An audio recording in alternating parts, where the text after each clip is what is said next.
Olá, sejam bem-vindos no canal Cido Assis. Eu sou o professor Cido, professor de filosofia. Sejam bem-vindos e já vou pedindo, se você está vindo pela primeira vez, se inscreva no canal também, dê o seu like, que o like vai ajudar tanto esse vídeo aqui quanto também o canal e fazer com que ganhe um alcance maior.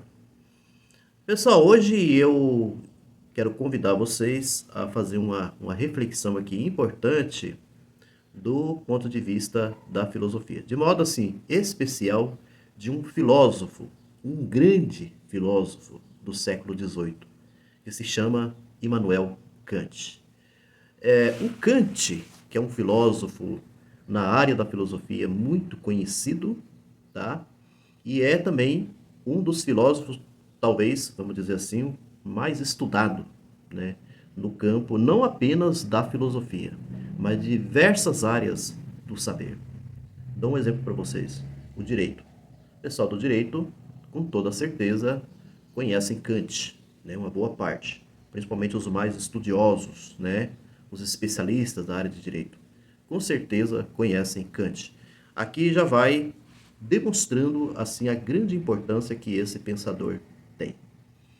Kant desenvolveu uma série, né, de teorias, de pensamentos, né, no campo da filosofia. Ele deixou, eu diria assim, uma, uma grande quantidade, né, de material, principalmente de obras, tá? De obras, e as suas obras têm assim ramificações, têm divisões, inclusive, tá? Do campo, por exemplo, em que ele desenvolve o seu pensamento. Eu vou só para poder exemplificar para vocês. Kant ele tem assim uma quantidade de obras muito interessantes dentro do campo da teoria do conhecimento, né? A Crítica da Razão Pura é uma dessas obras que poderia até dizer que é a obra magna, né, da teoria do conhecimento. E ele também desenvolveu é, um, uma quantidade de material, de obras e tudo mais no campo da moral. A Crítica da Razão Prática é a sua obra por excelência, né, dentro do campo da moral. Mas tem Fundamentos da Metafísica dos Costumes, que é muito conhecido também, que vai também para o campo da moral. E ele, por fim, ele desenvolveu também obra dentro do campo da educação, que é o que eu, inclusive, trabalhei no meu mestrado, né? Dentro do campo da educação moral. Por isso, ele escreveu, né, uma obra muito conhecida, talvez seja no campo da educação, da pedagogia, né? Seja uma das obras mais lidas que tem traduzido no português, tá? Sobre a pedagogia, o título da obra, tá? Que é uma obra importantíssima para o campo da educação. Eu vou deixar aqui na descrição um vídeo, um outro vídeo meu, que trata sobre a vida de Immanuel Kant. Por isso que nesse vídeo aqui, ele não tem como objetivo trazer aqui para vocês sobre a vida de Immanuel Kant. Por isso que eu comecei introduzindo algumas coisas importantes, tá? Até mesmo porque para quem não tem conhecimento, saber pelo menos alguma coisa a respeito de Kant. Eu quero trazer aqui para vocês, de modo especial, essa obra que com certeza uma parcela, né, das pessoas não conhecem. O Conflito das Faculdades. Olha que interessante. Essa obra de Kant, O Conflito das Faculdades. E aí o que eu quero trazer aqui para vocês, porque é assim, nessa obra, tá? Ela discute uma diversidade de assuntos muito interessantes dentro dessa linha das faculdades, que é bom a gente entender que Kant ele considera que existem faculdades superiores e faculdades inferiores, tá? É, ele na segunda parte, né? Na segunda parte dessa obra, a segunda parte que tem como título O Conflito da Faculdade Filosófica com a Faculdade de Direito. Aí ele vai tratar de um assunto que ele vai, para esse assunto, ele vai iniciar com uma pergunta que é assim. Ele vai colocar como questão renovada: estará o gênero humano em constante progresso para o melhor? Olha que interessante. Estará o gênero humano em constante progresso para melhor? Então, eu vou procurar, assim, explicar de uma forma. Vou procurar ser sucinto, procurar ser um pouco claro, como que Kant ele chegou, né, inclusive a esse tipo de questionamento, tá? E ao mesmo tempo explicar para vocês sobre, enquanto filósofo, no que Kant acreditava. Porque tem uma coisa que muita gente que não é acostumado, né, com a filosofia, que não sabe a respeito dos filósofos, é que em sua maioria os filósofos eles sempre pensaram em algo melhor para a sociedade, tá? Que a gente costuma chamar de utopia, né? Então eles sempre tiveram uma utopia e é bom que a gente entenda que essa utopia é uma utopia do realizável, é a utopia da possibilidade de realização. Não é aquele tipo de utopia que fica num sonho visionário e que na prática é impossível de acontecer. Não. Essas utopias desenvolvidas por boa parte dos pensadores, dos filósofos, tem a ver com essa utopia da possibilidade. Essa utopia que, inclusive, ela deve nos mover, é tendo essa visão, né, dessa possibilidade de melhoria da nossa sociedade, é que vai nos mover, que vai fazer com que a gente lute, que vai fazer com que a gente trabalhe um pouco melhor no campo da educação, pela melhoria, né, da consciência, por exemplo, das pessoas e assim por diante. Então, o que me movimenta dentro dessa perspectiva filosófica, o que faz com que eu acredite, né, para frente, uma melhora sempre para frente, né, não uma melhora que muitas vezes tem muita gente que é assim. Ela batalha, batalha, ela luta, luta, luta, né? Às vezes pode ser até uma luta de trabalho, um trabalho seu, ou que essa pessoa procura, né, faz uma faculdade, faz um concurso, e às vezes, ou muitas vezes, algumas dessas pessoas vão para frente, né, conseguem coisas boas, outras não conseguem. E aí elas desistem, desanimam, né? Falar, esse mundo não dá certo, as coisas não dão certo, vai para o negativismo, aquela coisa toda, né? Essa perspectiva desse pensamento filosófico é diferente. Está sempre nos dizendo que nós temos que lutar, nós temos que arregaçar as mangas, nós temos que acreditar, tá? É bom também, eu quero trazer aqui o Paulo Freire, né? Paulo Freire também, ele tinha muito essa perspectiva do que ele chamava de esperançar. Então, muito possivelmente, um pensamento igual esse aqui de Kant vai de encontro com Paulo Freire nessa linha do esperançar. Kant, então, ele não está falando de um esperançar de Paulo Freire, mas ele está falando da possibilidade de que a nossa sociedade, o nosso mundo, né, esteja caminhando para um progresso, que ele vai chamar de progresso, que é um progresso no campo da moral.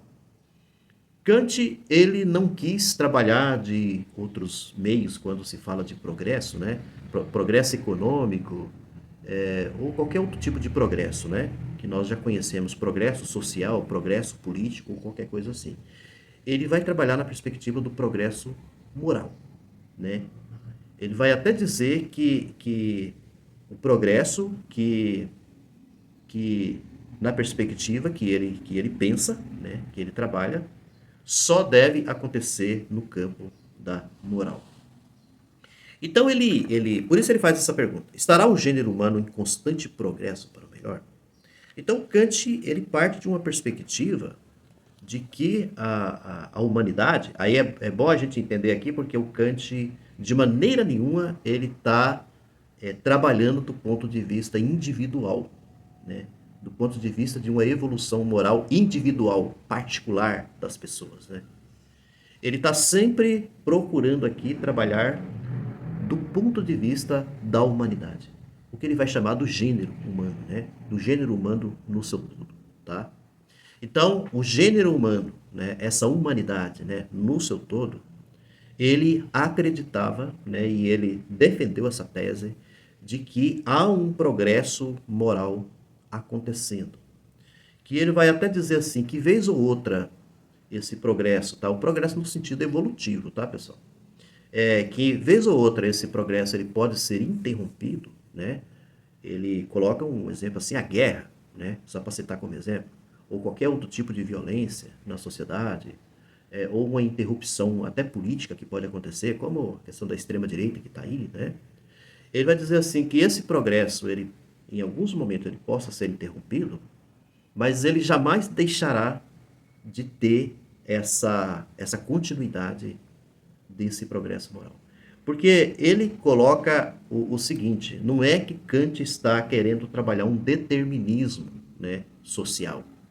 Algo assim que seja, tem muita gente que encara de uma forma um pouco negativa, né, essa questão colocada por Kant, e vai dizer assim que Kant, de um certo sentido, está sendo um pouco determinista, está sendo darwinista, né, do Darwin, né, pegando o sentido de evolução darwinista, tá, o sentido evolutivo de Darwin, num certo sentido, ele tem alguma coisa um pouco determinista, né, dessa evolução das espécies, essa coisa toda. Não é nessa perspectiva que Kant coloca. Kant ele vai dar toda uma explicação filosófica para dizer assim, que nós seres humanos, nós somos seres racionais, né? Nós somos seres que temos capacidade de entendimento, temos capacidade de pensar, e, portanto, quando ele está tratando sobre esse progresso moral, ele está falando um pouco nessa perspectiva. Que é assim, nós seres humanos, nós sempre podemos pensar em algo melhor, tá? Em algo que seja melhor do que o que nós temos nesse momento. E aí nós podemos assim pegar como exemplo, né, da nossa sociedade, uma série de progressos, de evoluções, né? Você tinha um certo tempo que não existia o celular. Hoje nós temos um celular. Hoje nós temos uma tecnologia mais avançada. Hoje nós temos muitas facilidades. Hoje nós temos veículos muito melhores do que do passado e assim por diante. Quando você vai observando essa série de coisas, né? O que a gente percebe aí?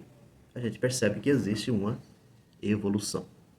Bom, aí nesse caso a gente percebe que muitas coisas, né, na nossa sociedade, muitas coisas têm um sentido evolutivo para o melhor.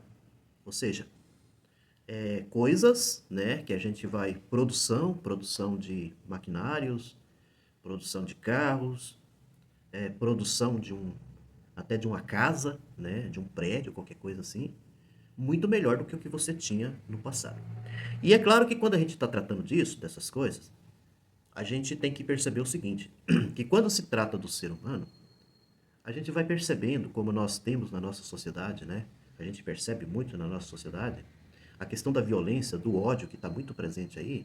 Quando a gente vê situações igual essa, a gente começa a questionar essa evolução, esse progresso, né, defendido por Kant. Só que o que Kant está tentando mostrar aqui, e é isso que é um detalhe importante, que é assim. Eu vou dar um exemplo para vocês aqui, tomara que possa facilitar um pouco a compreensão desse ponto de vista kantiano. Que é assim, hoje em dia nós temos uma diversidade de movimentos, né?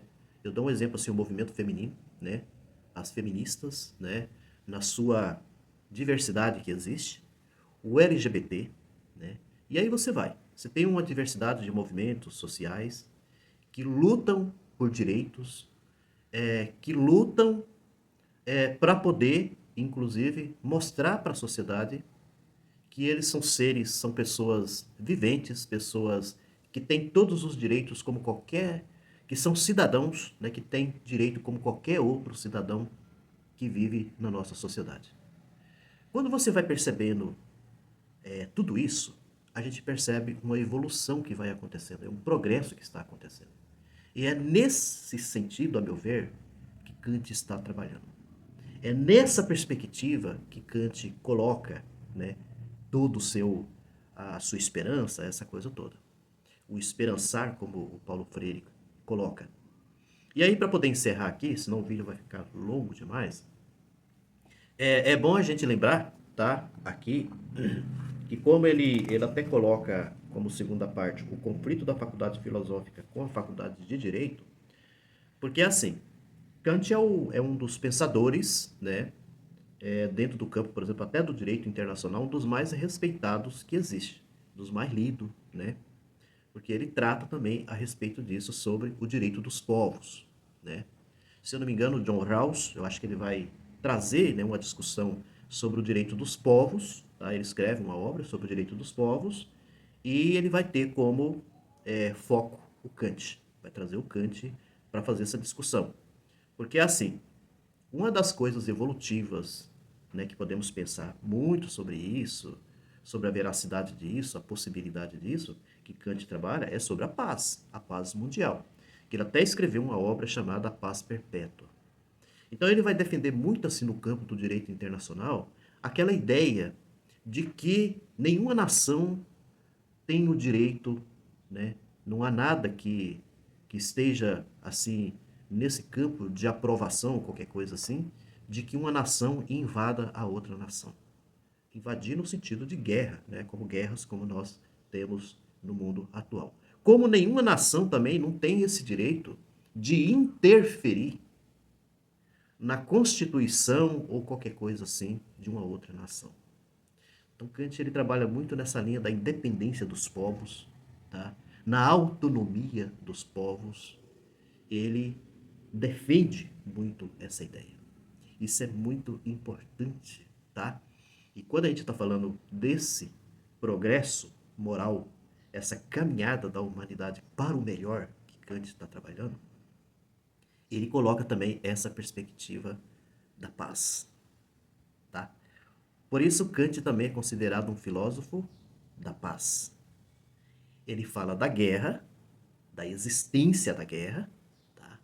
Que é o que mais destrói a humanidade, mas ele está sempre trabalhando na perspectiva de que a racionalidade, de que o que é certo para a humanidade é a paz, a proposta de paz. Com isso eu termino aqui. Grande abraço. Ficou um pouco grande o vídeo, mas a intenção é trazer uma reflexão. Espero que você tenha gostado e que você continue firme aqui no canal. Até a próxima. Grande abraço.